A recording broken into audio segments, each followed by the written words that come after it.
মিশরে একটা দৌড় প্রতিযোগিতা হতো। ওই দৌড় প্রতিযোগিতায় আমর ইবনুল আস রাদিয়াল্লাহু তাআলা আনহুর ছেলে অংশগ্রহণ করেছে, কিন্তু এক মিশরি ওই দৌড় প্রতিযোগিতায় চ্যাম্পিয়ন হয়ে গেছে। রানার্স আপ হয়েছে আমর ইবনুল আসের ছেলে। এবার মিশরি ফার্স্ট আর গভর্নরের ছেলে সেকেন্ড। রাগের চোটে আমর ইবনুল আসের ছেলে ওই মিশরির মাথার মধ্যে কয়েকটা বাড়ি মেরেছে। মিশরি বলে, আমার মাল্লা কেন? তুমি খেলায় পারো না, আমার মাল্লা কেন? কয় আনা ইবনুল আকরামিন, আমি গভর্নরের পোলা, আমি যা বলবো এটাই হবে, আমার উপরে কথা নাই।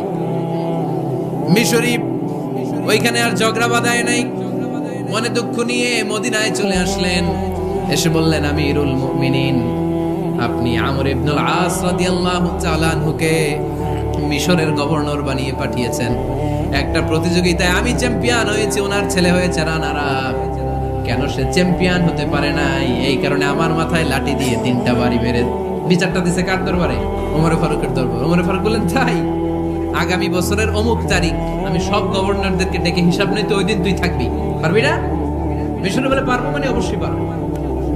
ওই দিন 7 রাজ্য থেকে 7 গভর্নর হাজির, গভর্নরদের ছেলেরাও হাজির, মিশরীয় হাজির। 7 গভর্নরের কাছ থেকে 7 এলাকার খোঁজ খবর নেয়ার পরে ওমরে ফারুক বললেন, আইনাল মিসরি, মিশরি লোকটা কই, এদিকে আয়। মিশরি সামনে আসার পরে বলল, আমর ইবনুল আস, তুমি মিশরের গভর্নর, তোমার ছেলে সহ তুমি আসো। আমর ইবনুল আস এসে সামনে বসে রইলেন। এবার বললেন, ও আমর ইবনুল আসের ছেলে, তুমি নাকি ইবনুল আকরামিন গভর্নরের ছেলে, তুমি যা বলবা মিশরে নাকি তাই হবে, তোমার নাকি অনেক দাপট। নিজে একটা লাঠি এনে মিশরীর হাতে দিয়ে বলল, এবার তোর মাথায় যতটা মারছে তুই ততটা গুনে গুনে মার, আমি দেখবো। আমর ইবনুল আস দেখবে, আমর ইবনুল আসের ছেলেরে তুই এখানে মার। সে বলতেছে, থাক, আপনি বলছেন এতেই যথেষ্ট, মারা লাগবে না, আমি মাফ করে দিলাম। ওমরে ফারুক বলল, খবরদার, মার, মার ওর মাথার মধ্যে। মিশরি ওমরে ফারুকের ধমক শুনে ভয়ে ভয়ে 3টা বাড়ি মারলো। এই বাড়ি মারা দেখেও ওমরে ফারুকের হৃদয় ঠান্ডা হয় নাই। লজ্জায় আমর ইবনুল আস, বয়স হয়ে গিয়েছে, সাহাবা, মাথা তখন টাক, মাথায় চুল নাই, লজ্জায় মাথাটা হেট হয়ে মাথাটা নিচু করে রেখেছে। এবার রাগের চোটে ওমরে ফারুক বললেন, এবার আমর ইবনুল আসের টাক মাথার মধ্যে একটা মার। মা কেন ছেলেকে শিক্ষা দিতে পারে নাই? ইয়া আমর ইবনুল আস, মাতা জাআলতুমুন নাস আবিদা, তোমরা কখন মিশরীদেরকে নিজেদের দাস বানায় নিলা? ওয়াকাদ ওয়ালাদাতুহুম উম্মুহুম আহরারা, আর ওদের মায়েরা তো ওদেরকে স্বাধীন সন্তান হিসেবে প্রসব করেছে। মানুষদের উপর ক্ষমতাগিরি করার জন্য গভর্নর পাঠাই নাই। খবরদার, জনগণ তাদেরকে দেখভাল করার জন্য তোমাদেরকে পাঠানো হয়েছে, তাদের উপর কোনো অত্যাচার করার জন্য নয়। চিল্লায় বলেন ঠিক কি না? এরকম নেতা কয়টা লাগবে? কয়টা? ওই নেতার নাম কি? ওমর। মদিনার সবচেয়ে বড় মুনাফিকের নাম আব্দুল্লাহ ইবনে উবাই ইবনে সালুল, সব মুনাফিকদের সরদার। কিন্তু এই মুনাফিকের ছেলেটা হলো পাক্কা ইমানদার। এই ছেলের নাম হলো আব্দুল্লাহ। আওয়াজ করে বলেন, ছেলের নাম কি? আব্দুল্লাহ ইবনে উবাই ইবনে সালুল, মুনাফিক সরদার যখন ইন্তেকাল করলো, সাইয়েদনা আব্দুল্লাহ রাদিয়াল্লাহু তাআলা আনহু বিশ্বনবীর কাছে এসে চোখের পানি ছেড়ে ডেকে বলে, নবী, আপনিও জানেন, আমিও জানি, মদিনার সবাই জানে আমার আব্বা মুনাফিকদের সরদার, কিন্তু আমার মন তো মানে না, আমার তো পিতা, আমার তো বাবা লাগে, আমার তো মন মানে না। আপনিও জানেন মুনাফিক, আমিও জানি মুনাফিক। নবী, আপনার দরবারে কিছু আমি চাই না, আপনার গায়ের একটা জামা দেন, আপনার জামাটা পরিয়ে আমার বাবারে দাফন দিব। এর উসিলায় যদি আমার আব্বারে আল্লাহ মাফ করে দেয়, দয়ার নবী, মায়ের নবী জামা খুলে দিয়ে দিলেন। পড়েন সুবহানাল্লাহ। আব্দুল্লাহ রাদিয়াল্লাহু তাআলা আবার আবদার চললেন, নবী, জানি আমার বাবা মুনাফিক, কিন্তু আমার তো বাবা, আপনার দরবারে ফরিয়াদ, আপনি নিজে যে আমার বাবার জানাজার নামাজের ইমামতি করবেন। দয়ার নবী, মায়ের নবী জানাজার নামাজে যেতে চাইলেন। ওমরে ফারুক বললেন, নবী না, খবরদার, আপনি উবাই ইবনে সালুলের জানাজায় যাবেন না। বিশ্বনবী জোর করে যেতে চাইলেন। সাইয়েদনা ওমরে ফারুক বিশ্বনবীর জামা পেছন থেকে টেনে ধরলেন। আল্লাহু আকবার, টেনে ধরলেন, যাবেন না আপনি। ওমরে ফারুকের হাত থেকে হ্যাচকা টান মেরে জুব্বা টান দিয়ে বিশ্বনবী জানাজায় চলে গেলেন।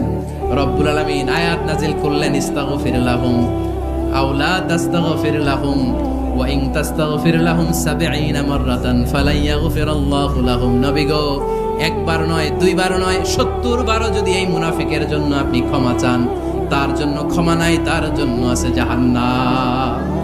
ওয়ালা তাকুম, আপনি যাবেন না আলা কবরি, কখনো তাদের জানাজায় যাবেন না। এই যে একটা ভুল করে ফেলছেন, এটা এইবারই শেষ, এরপরে আর যাবেন না। সাইয়েদনা ওমর ফারুকের পক্ষে আল্লাহ তাআলা কোরআনের আয়াত নাযিল করে দিলেন, চিল্লায় পড়েন আল্লাহু আকবার। ওমর ফারুক রাদিয়াল্লাহু তাআলা আনহু আমাদের সুপার হিরো, উনি জুমার খুতবা দিচ্ছেন মসজিদে নববীতে। খুতবার মাঝখানে হঠাৎ বললেন, ইয়া সারিয়াতাল জাবাল, ইয়া সারিয়াত ইবনে জানিমিল জাবাল। এই কথা বলেই আবার খুতবা দিতে শুরু করলেন। ওনার এই ইয়া সারিয়াত ইবনে জানিমিল জাবালের সাথে আগের কথারও কোনো মিল নাই, পরের কথারও কোনো মিল নাই। জুমার নামাজের পর মুসল্লি সাহাবারা ধরলেন, বললেন, ইয়া আমিরাল মুমিনিন। খুতবার মাঝখানে হঠাৎ করে ইয়া সারিয়াত ইবনে জানিমিল জাবাল বলে আপনি চিৎকার করলেন কেন?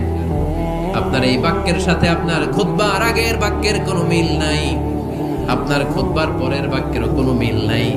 এই কথা আপনি কারে বললেন, কারে উদ্দেশ্য করে বললেন? এই কথার তাৎপর্য কি আমাদেরকে বুঝিয়ে বলে।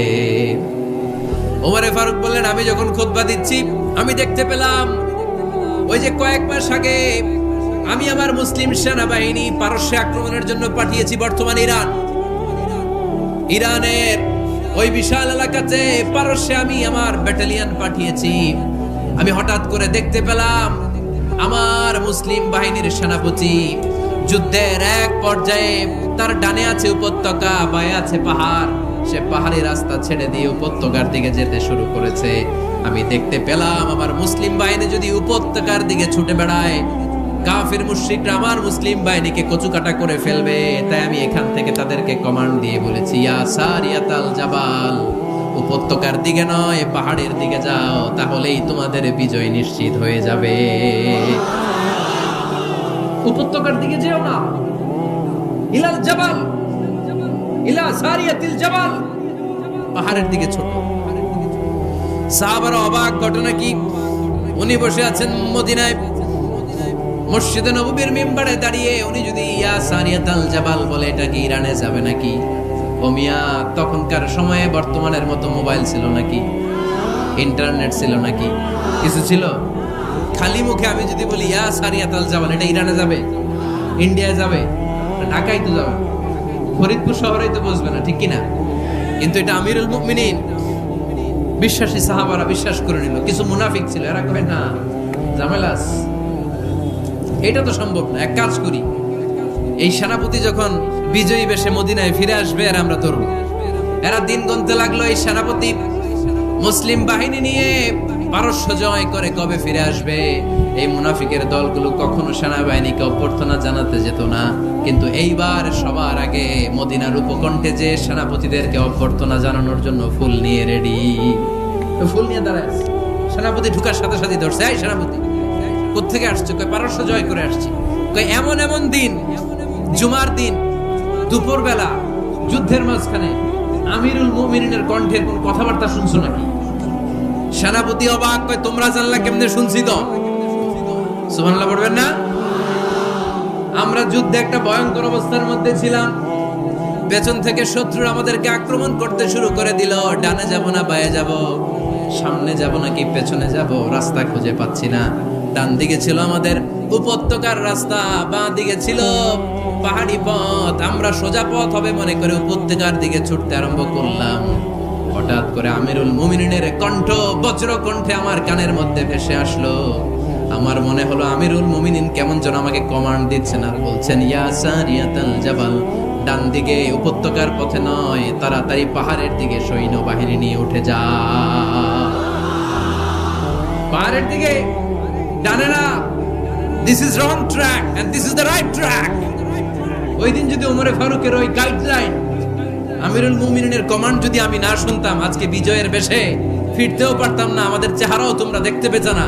ওমর ফারুকের ওই কমান্ড, ওই গাইডলাইন অদৃশ্য থেকে শোনার কারণে এই পারস্যের মধ্যে আমাদেরকে সেই যুদ্ধে বিজয় দান করেছে কে?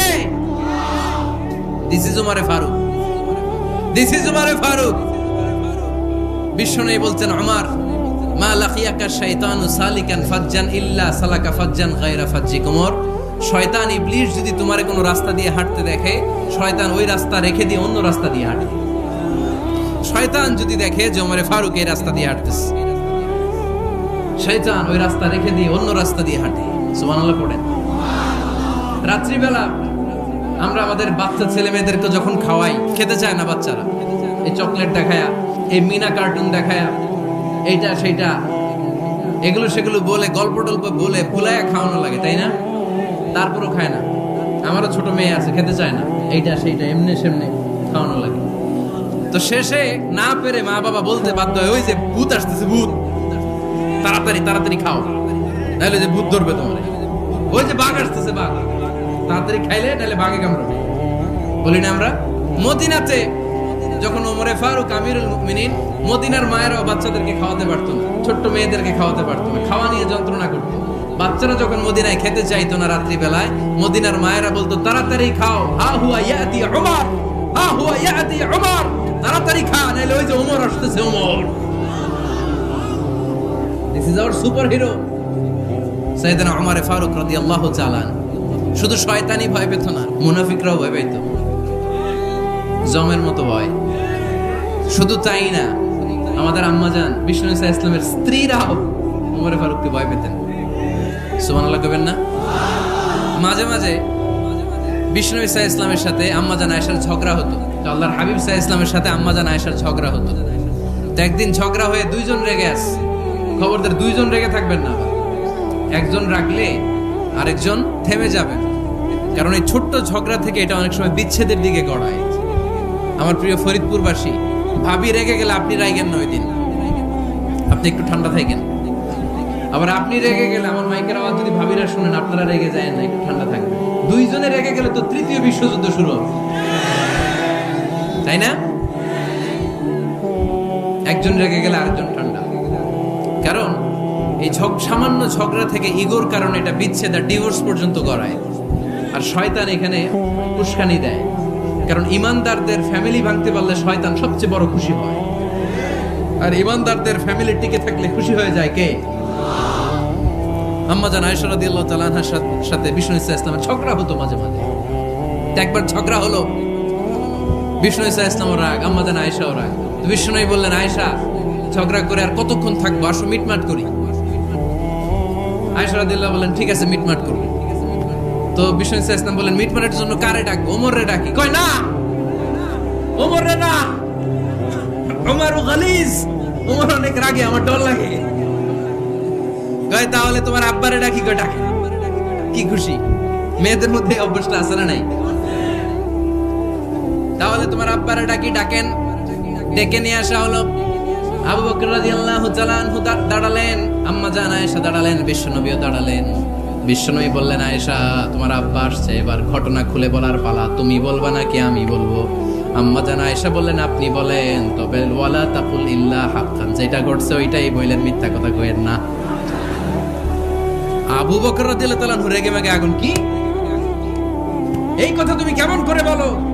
বিশ্বনবী কি মিথ্যা কথা কখনো বলবে? রেগে মেগে দিলেন মেয়ের গালে এক চড়। বানিয়ে বলতেছি না, মুসনাদ আহমদ ইবনে হাম্বলের হাদিস। বাবার হাতের থাপ্পড়কে আম্মাজান আয়েশা উল্টে বললেন। সাইয়েদনা আবু বকর রাগে গড়গড় করছেন, আবার মারার জন্য তেড়ে গেলেন।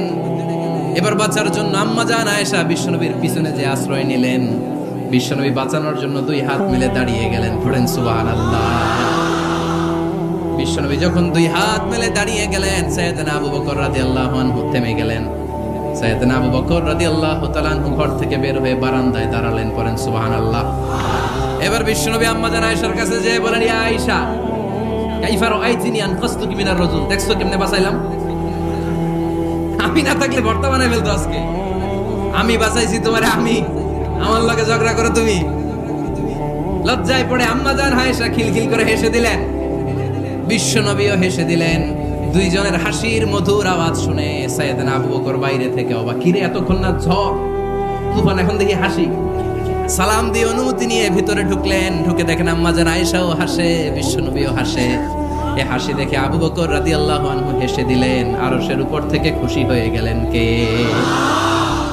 এবার সাইয়েদনা আবু বকর রাদিয়াল্লাহু তাআলা আনহু বললেন, ইয়া রাসূলুল্লাহ, আশিকানি ফি সিলমিকুমা কামা আশরাকতুমানি ফি হারবিকুমা। ও নবী, যুদ্ধ লাগলে, দুইজন যুদ্ধ লাগলে মীমাংসার জন্য যেমনি আমারে ডাকেন, এরকম হাসি আর আনন্দের মুহূর্তেও আমারে একটু ডাকেন। আশরিকানি ফি সিলমিকুমা কামা আশরাকতুমানি ফি হারবিকুমা। নবী, আপনাদের মধ্যে ঝগড়া লাগলে সন্ধি করার জন্য আমারে যেমনি ডাকেন, আপনাদের হাসি খুশি আনন্দ খুনসুটি এই মজাদার মুহূর্তগুলোতে আমারে বঞ্চিত রাখেন না, আমার একটু ডাকেন। সুবহানাল্লাহ পড়েন। এই মুসনাদে আহমদ ইবনে হাম্বলের হাদিস শোনার উদ্দেশ্য হচ্ছে, বিশ্বনবী প্রথমে ওমর ফারুকের নাম বলেছিলেন। সাইয়েদনা আয়েশা বলে, না, আমি ডরাই। হাইবাত, দিস ইজ কল্ড হাইবাত ওমর। একবার বিশ্বনবীর সব বিবিরা ধরলেন, ও নবী, আমাদেরকে এটা দেন, ওইটা দেন, ঘরে এইটা নাই, ওইটা নাই, ওইটা নাই। বিশ্বনবীকে, আমার কাছে কিছু নাই, যদি এমনি আমার বউ হয়ে থাকতে চাও থাকো, তাহলে যা, তা না হলে যা লাগবে কিনে দেব, সাথে সাথে তালাকও দিয়ে দিব। কিছু দিতে পারবো না, আমার নাই তো, সামর্থ্য নাই। কিন্তু বিবিরাও ছাড়া না, এটা দেন, ওইটা দেন। বিশ্বনবী রহমতের নবী, বিবিদেরকে বুঝাতেও পারেন না, বিবিরা আবদার করতেছে, নবী এটা লাগবে, ওইটা লাগবে। ইন দ্য মিন টাইম বিশ্বনবী একজনের সালাম শুনতে পেলেন। কে যেন দরজায় দাঁড়িয়ে বলতেছে, আসসালামু আলাইকুম। বিশ্বনবী দরজার দিকে তাকালেন, তাকিয়ে বললেন, ওয়া আলাইকুমুস সালাম। আর বুঝতে পারলেন এটা আমার ওমরের সালাম। সালাম দেওয়ার পরে বিবিদের দিকে তাকায় দেখে একজন বিবিও নাই, সব অন্দরমহলের ভিতরে দৌড়। সুবহানাল্লাহ পড়তে পারলেন না? This is our super hero Omar. এরকম ওমর একটা লাগবে, চিল্লায় বলেন, কয়টা? একটা ওমর গোটা বিশ্বকে সোজা করে দিবে। একটা ওমর সবল আর দুর্বলের সব পার্থক্য দূর করে দিবে। মাজলুমের উপর জালিমের অত্যাচারের অবসান ঘটায় দিবে। গোটা বিশ্বটাকে সাম্য, মৈত্রী, ভালোবাসার, ইনসাফ দিয়ে পরিপূর্ণ করে দিবে। সেই ওমরের অপেক্ষায় আমরা। নিজের ছেলেকে 80টা বেত মেরেছেন। কয়টা?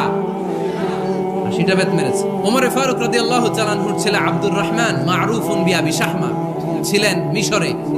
ওখানে নাবিজ খেয়েছিলেন। নাবিজ হচ্ছে আরব দেশের লোকেরা দুধের মধ্যে শক্ত খুরমা রাত্রেবেলা ঢেলে দিত। ঢেলে দিলে সারা রাত ওই খুরমার রসটা দুধের সাথে মিশে দুধটা লাল হয়ে যেত। এটারে সকালবেলা খেত, খুব সুস্বাদু। এটাকে বলে নাবিজ। কিন্তু এটা রাতে ভিজাইলে সকালেই খাইতে হয়, রেখে দিলে আবার একটু সমস্যা হয়। এটা অনেকটা তারির মতো হয়ে যায়, মাতলামি চলে আসে। তো ওমরে ফারুকের ছেলে নাবিজ খেয়েছেন, মদ খাননি, নাবিজ। কিন্তু নাবিজ খাওয়াতে সাকরান চলে এসেছে। সাকরান চলে আসাতে এটা যখন প্রমাণিত হয়েছে, আমর ইবনে আস রাদিয়াল্লাহু তাআলা আনহু ওনাকে 80 বেত মেরেছেন মিশরে। কয় বেত? নিয়ম হচ্ছে সবার সামনে, কিন্তু সবার সামনে না মেরে একটু গোপনে মেরেছে। এই তথ্য যখন ওমরে ফারুকের কাছে এসেছে, উনি বললেন, না, মারতে হবে সবার সামনে, আলাদা মারলা কেন? ও মদিনায় ফিরে আসলে আমি আবার 80টা মার। মদিনায় ফিরে আসার পরে সাইয়েদনা ওমরে ফারুক ওই আগের 80টারে আর ধরেন নাই, নিজ হাতে আবার 80টা বেত মেরেছেন। এই বেত মারার 1 মাস পরে এই আবু শাহমা ইন্তেকাল করেছে। অনেক ঐতিহাসিক বলে এই বেতের আঘাতে মরেছে, কেউ কেউ বলেছে নিজের রোগের কারণে মরেছে। কিন্তু দিস ইজ দ্য ইনসাফ সিস্টেম অফ ওমর। নিজের ছেলে বলে ছেড়ে দেয় নাই। এখন নিজের ছেলে হইলে 7 খুন মাফ, নেতার ছেলে হইলে 10 খুন মাফ, এলাকার মোড়লের ছেলে হইলে 10 খুন মাফ। পার্সিয়ালিটি ইন ইসলাম, ইসলামে পার্সিয়ালিটি নাই। আপনি নেতার ছেলে হন, আপনি বিজনেস ম্যাগনেটের ছেলে হন, আপনি যেই হন না কেন, ইসলামের দৃষ্টিতে সবাই সমান। চিল্লায় বলেন ঠিক কিনা? বনু মখজুমিয়া গোত্রের এক নারী চুরিতে ধরা পড়ল। সাহাবারা বললেন, নবী, মদিনার সবচেয়ে ভেরি প্রেস্টিজিয়াস এন্ড ডিগনিফাইড ফ্যামিলির মেয়ে, আপনি হাত কাটেন না, কারণ ইসলামের নিয়ম চুরি করলে কি কেটে দাও। বিষ্ণু বললেন, বলো কি? হাত না কাটার জন্য তোমরা আমাকে রেকমেন্ড করছো? এটা আল্লাহর আইন। পৃথিবীর কেউ রেকমেন্ড করলো শোনার ক্ষমতা আমার নাই, কারণ আইনটা দিয়েছে কে? লাউ কানাত ফাতিমা বিনতি মুহাম্মাদিন সারাকাত লাকাতা মুহাম্মাদুন ইয়াদাহা। আরে বনু মাকসুমিয়া মেয়ে তো দূরের কথা, আমার কলিজার টুকরা ফাতেমাও যদি আজ চুরিতে ধরা পড়তো, তার হাত কেটে দিতে আমি 1 মিনিটও দেরি করতাম না। দিস ইজ ইসলাম। এই হচ্ছে ওমরে ফারুকের মানাকিব। এই সাইয়েদনা ওমরে ফারুক মদিনার প্রথম চিফ জাস্টিস ছিলেন। সর্বপ্রথম ওনার পরামর্শে সাইয়েদনা আবু বকর রাদিয়াল্লাহু তাআলা আনহু কোরআনকে সংকলন করেছেন। আমরা এই যে কোরআন পড়ি 30 পারা, এমদাদিয়া লাইব্রেরির 114টা সূরা, কত সুন্দর সন্নিবেশ করা হয়েছে, এখানে সাজানো হয়েছে। আল্লাহর হাবিব সাল্লাল্লাহু আলাইহি ওয়াসাল্লামের সময় কি এরকম কোরআন ছিল নাকি? ছিল? খেজুর পাতার মধ্যে, গাছের বাকলের মধ্যে, ওটের বড় হাড্ডির মধ্যে আর পাথরের মধ্যে খোদাই করা কোরআন ছিল।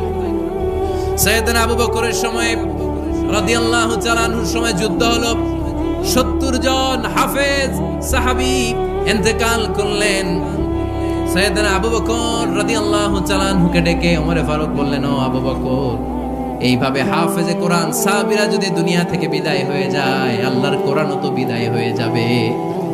আমার পরামর্শ হলো আপনি সব বয়োজ্যেষ্ঠ সাহাবীদেরকে একসাথে করে কোরআনের সব কাগজগুলোকে একসাথে করে একটা নির্ধারিত কপির মধ্যে কোরআনকে সংকলন করে ফেলেন। সাইয়েদনা আবু বকর বললেন, যেটা আমার নবী করেন এটা আমি কেমনে করি? কিন্তু ওমর ফারুক নাচরবান্দা বলে না, এটা করলে কোনো খারাপ হবে না, ভালোই হবে। মুসলিম উম্মার জন্য এক জায়গায় কোরআন সন্নিবেশিত থাকবে, আপনি করেন। সাইয়েদনা আবু বকর রাজি হয় না, ওমর ফারুকও ছাড়ে না। ওমর ফারুক বলতে বলতে বলতে বলতে এমন ভাবে সাইয়েদনা আবু বকর রাদিয়াল্লাহু তাআলা আনহুকে ধরলেন, সব শেষে সাইয়েদনা আবু বকর ওমর ফারুকের কথায় কোরআন সংকলনে রাজি হয়ে গেলেন। পড়েন সুবহানাল্লাহ। উনি বললেন, ওমর যখন আমাকে বারবার বুঝাতে লাগলো, আল্লাহ তাআলা আমার হৃদয়টা ওমরের কথা শোনার জন্য খুলে দিলেন। আল্লাহ তাআলা কেমন যেন আমাকে ইলহাম করলেন, আবু বকর করো, এই কাজের মধ্য দিয়ে আমি আমার কোরআনকে গোটা বিশ্বে জীবিত রেখে দেব। This is Umar. এই যে আমরা হিজরি সনের যে আমরা গণনা করি, এই হিজরি সনের প্রবর্তক হচ্ছে সাইয়েদনা ওমর ফারুক। সুবহানাল্লাহ নাই? সাহাবারা বলল, আমিরুল মুমিনিন, খ্রিস্টানদের ঈসাই সন আছে, আমাদের মুসলমানদের কোনো সন নাই। আমাদের একটা সন থাকলে আমাদের জিজিয়া নিতে, আমাদের যাকাতের টাকা উত্তোলন করতে অনেক সুবিধা হবে। ওমর ফারুক বললেন, তাহলে কোন সালকে হিজরি, কোন সালকে মুসলিম সাল হিসেবে আমরা ঘোষণা দিতে পারি? একজন বলল, আমার নবী যেই সালে জন্মগ্রহণ করেছেন ওই সালে।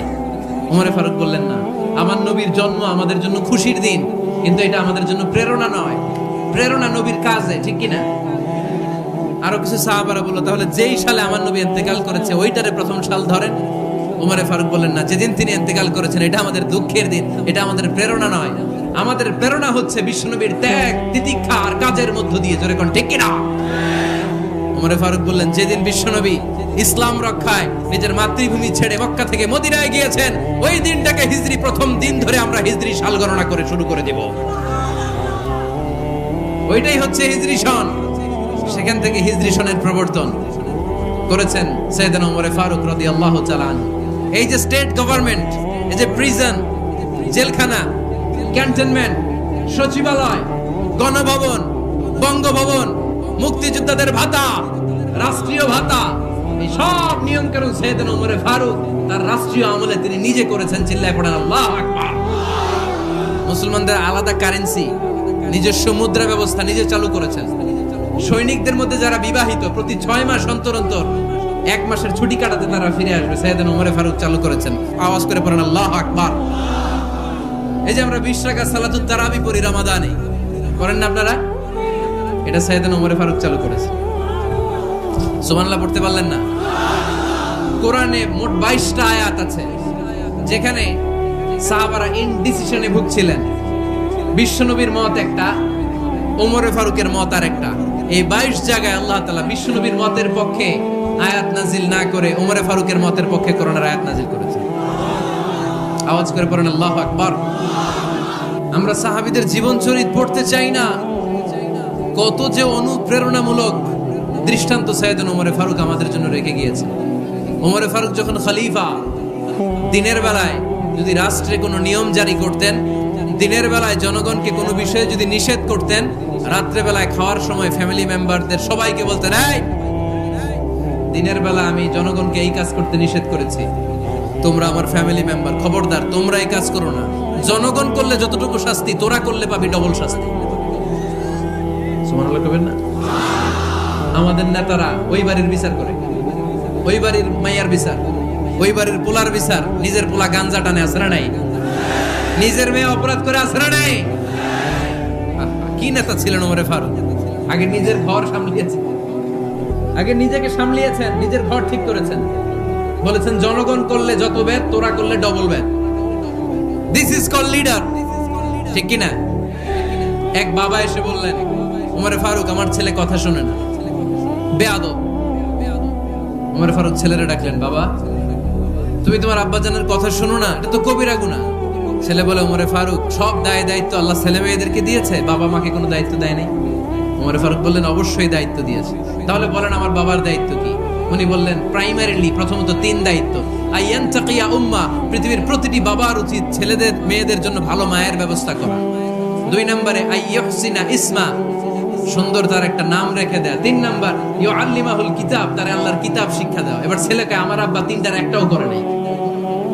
এবার ওমর ফারুক রেগে গেলেন, বাবার কাঁধে ধরলেন, বললেন তুই ছেলের জন্য বিচার নিয়ে আসলি, তোর 3টা দায়িত্বের একটাও তুই পালন করিস নাই। ছেলে বলে আমিরুল মুমিনিন, আমার মা নর্তকী, আমার মা মাজুসি, আমার মায়ের মধ্যে কোনো আদব কাদব নাই, সুন্দরী দেখে আমার মা রে বাবা বিয়ে করছে, আমার মায়ের কাছ থেকে জীবনে কিছু শিখি নাই। 2 নাম্বার সাম্মানি খানফাসা, আমার বাবা আমার নাম রেখেছে চামচিকা। কি নাম রাখছে? এটার নাম হইলো একটা, এরকম উল্টা পাল্টা নাম আছে না? নাই না, এগুলো রাখবেন না। আব্দুল্লাহ রাখবেন, আব্দুর রহমান রাখবেন, আর একটা কি বলছি আজকে, হুযায়ফা রেখে দিয়ে পারবেন। ওয়ালাম ইউআল্লিমনি হারফাম মিন কিতাবিল্লাহ, আমিরুল মুমিনিন। শুধু তাই না, আল্লাহর কোরআনের একটা অক্ষর আমার বাবা কোনোদিন আমারে শিক্ষা দেয় নাই। ওমর ফারুক রেগে গেলেন, এবার বাবার কান্দে ধইরা মারতে শুরু করলেন। তুই পোলার নামে বিচার নিয়ে এসেছিস, তোরে বাইর দিমু আগে। এরকম নেতার দরকার আছে না নাই? মদিনায় এক লোক তার বউরে রাগের চোটে 100 তালাক দিয়ে ফেলছে। কয় তালাক দেয়ার নিয়ম কয়টা? দিছে কয়টা? এবার স্ত্রী কাঁদতে কাঁদতে এসে বলে আমিরুল মুমিনিন দেখেন, আমার স্বামী আমারে রেগে মেগে 100 তালাক দিছে। ওমর ফারুক বললেন দইরা নিয়ে আয়, এটারে নিয়ে আসা হলো। ওমর ফারুক বললেন কয়টা তালাক দিয়েছো? কয় 100টা। কেন দিছ? কয় মাথা গরম আছিল। এরকম আছে না? তালাক দেওয়ার সময় সব তালাক, তুই তালাক, তোর মা তালাক, তোর বোন তালাক, সব তালাক। তালাক দিবে ওয়াইফ রে, দিতেছে সবাই রে। তোমারে ফারুক বললেন দিবে 3টা, 100টা দিলা কেন? কয় মেজাজ গরম ছিল। কয় দাঁড়া, আত-তালাকু মিন শাআইরিল্লাহ, তালাক হচ্ছে আল্লাহর দেয়া বিধানের একটা নিদর্শন। এটা নিয়ে তুই খামখেয়ালি করলি। আমার রায় শোন, আমার রায় হচ্ছে 3 তালাকে তোর বউ তালাক, বাকি 97 তালাক তোর পিঠের উপরে পড়বে। এরকম বিচারের দরকার আছে না নাই? এরকম দৃষ্টান্তমূলক বিচার যদি বাংলার জমিনে দেয়া হতো, আর কোন নারী ধর্ষিতা হতো, আর কোন নারীকে অ্যাসিড মারা হতো, আর কোন নারী যৌতুকের জন্য কান্না করতো? একটা অমর লাগবে, বেশি না। এরকম নেতা কয়টা লাগবে? কয়টা? ওই নেতার নাম কি? ওমর। হ্যাঁ, হুয়া ইয়াতি ওমর। 22 জায়গায় বিশ্বনবী কয় একটা, ওমরে ফারুক বলে আরেকটা। আল্লাহ বলে বিশ্বনবী আপনার পক্ষে আমি আয়াত নাজিল করতে পারলাম না, আমি ওমরের পক্ষে নাজিল করে দিলাম। বিশ্বনবী বলতেন ইন্না লিকুল্লি উম্মাতিন মুহাদ্দাস, সব উম্মতের মধ্যে, সব নবীদের উম্মতের মধ্য থেকে একজন করে আল্লাহ তাকে মুহাদ্দিস বানাতো। মুহাদ্দিস না, মুহাদ্দাস। মুহাদ্দাস মানে এমন লোক যিনি যা ভাবতো ওই ভাবনাটাই আল্লাহ আয়াত হিসেবে নাজিল করে দিতেন। বিশ্বনবী বলেন আমার উম্মতের মধ্যে মুহাদ্দাস হচ্ছে সাইয়েদনা ওমর। উনি স্বপ্নে দেখলেন একটা লাল মোরগ ওনাকে 3টা ঠোকর মেরেছে। কয়টা? উনি জুমার নামাজে, জিলহজ মাসের শেষ সপ্তাহে জুমার নামাজে বললেন যে একটা লাল মোরগ 3টা ঠোকর মেরেছে। মুগীরা ইবনে শুবা রাদিয়াল্লাহু তাআলা আনহুর দাস আবু লুলু আল মাজুসি, এই লোকটা খঞ্জর বানাতে পারতো।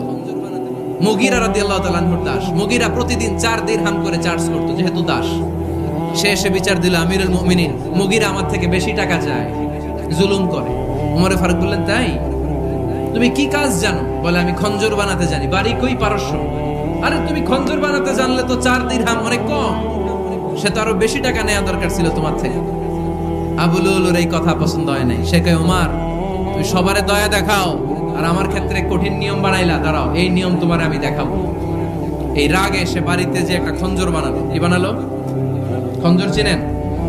ছোট্ট ছুরি। সে বাসায় যে একটা খঞ্জর বানালো, যেই খঞ্জরের 2 মাথা, লাহু রাসান ওয়া মাকবাদাতুহু ফি ওয়াসাতি, আর ধরার হ্যান্ডেলটা মাঝখানে, এদিকেও ছুরি এদিকেও ছুরি, যাতে এইভাবে মারা যায়।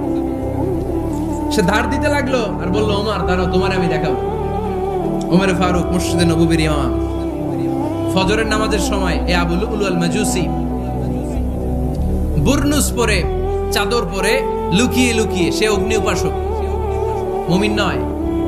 ওমর ফারুককে অ্যাটাক করার জন্য গেলেন। মসজিদে নববীতে। ওয়া কানু ইউসাল্লুনা বিগালাস, তখন ওনারা অন্ধকারে নামাজ পড়ত। নামাজের সময় যখন হলো, লুকিয়ে লুকিয়ে প্রথম কাতারে ওমর ফারুকের পিছনে মুয়াজ্জিনের পাশেই দাঁড়ালেন, হাতে খঞ্জর। ইকামত হলো, ওমর ফারুক সালাত শুরু করলেন, ফজরের সালাত, আল্লাহু আকবার। নামাজ শুরু করলেন, সূরা ফাতিহা বললেন। আরেকটা সূরা যখন পড়তে যাবেন, in the meantime Abu Lulu এই খঞ্জর নিয়ে ওমর ফারুকের বুকের মধ্যে 3টা স্টেবিং করলেন। একটা মারলেন নাভির নিচে, মারার সাথে সাথে পাকস্থলী কেটে গেল। আরেকটা মারলেন পাজরে, পাজর ছিঁড়ে গেল। 3টা মারার পরে ওমর ফারুক বললেন, কাতালানি আল কাল, এক কুকুর আমাকে মেরে ফেলেছে। পেছন থেকে এক সাহাবীকে টান মেরে সামনের দিকে নিয়ে গেল, তুমি নামাজের ইমামতি করাও। আর ওমর ফারুককে বাকিরা ধরাধরি করে পেছনে নিতে আরম্ভ করবে।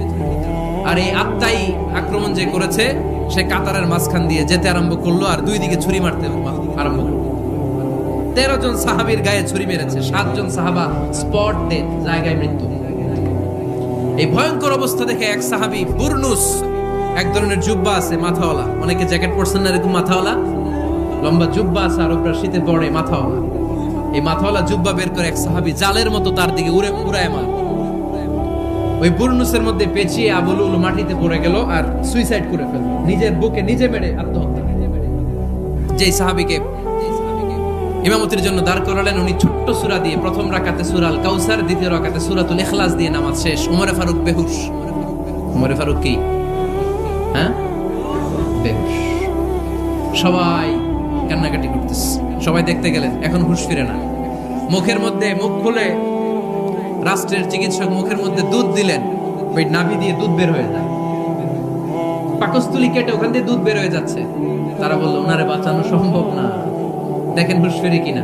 হুঁশ ফিরলে ওনার পরে কে আমির হবে, উনি যেন প্যানেল ঠিক করে দিয়ে যায়। সবাই তাকিয়েছে ওমর ফারুকের চোখের দিকে। আল্লাহর মেহেরবানিতে ঘন্টা খানিক পরে উনি চোখ খুললেন। চোখ খোলার পরেই বলেন নাই, ও মা আমি মরে যাই। চোখ খোলার পরে উনি বলেন নাই, কে মারলো আমারে। চোখ খোলার পরে উনি বলেন নাই, আমার পরে নেতা কে হবে। চোখ খোলার পরে সর্বপ্রথম কথাটি ছিল, আসল্লান নাস, আমার নেতৃত্বে যে ফজরের নামাজটা শুরু হয়েছিল, এটাকে ঠিকমতো তোরা পড়েছিলি? আমার নেতৃত্বে যে ফজরের জামাত শুরু হয়েছিল, সেটা ঠিকঠাক মতো সমাপ্ত হয়েছিল কিনা আগে বল। আসল্লান নাস, নামাজটা হয়েছে কিনা বল। সুবহানাল্লাহ কইতে পারলেন না? This is Omar, hour super hero. নেতা অনেকগুলো লাগে না, এরকম নেতা একটাই যথেষ্ট, যে গোটা বিশ্বকে কাঁপায় দিতে পারে। চিল্লায় বলো ঠিক কিনা? আমরা চাই আমাদের ছেলেগুলো ওমর ফারুকের মতো বড় হোক। আমরা চাই আমাদের ছেলে মেয়েগুলো খাব্বাব, খুবাইব, সাইয়েদনা আলী, উসমান, আবু বকর রাদিয়াল্লাহু তাআলা আনহুর অনুসরণে বড় হোক, ঠিক কিনা? আমরা একটা ওমর চাই, যিনি আমাদেরকে সালাতের শিক্ষা দিয়ে গিয়েছেন, ইন্তেকালের আগে বলেছেন সাল্লান নাস। এজন্য আমরা যেন নামাজ কখনো নষ্ট না করি। আল্লাহর জমিনে দ্বীন বাস্তবায়ন আসাদ্দুহুম ফি আমরিল্লাহি ওমর। ওমর রাদিয়াল্লাহু তাআলা আনহুর মতো এত কঠোর কেউ ছিলেন না। তাই দ্বীন বাস্তবায়নে আমরা যেন কাউরে ছাড় না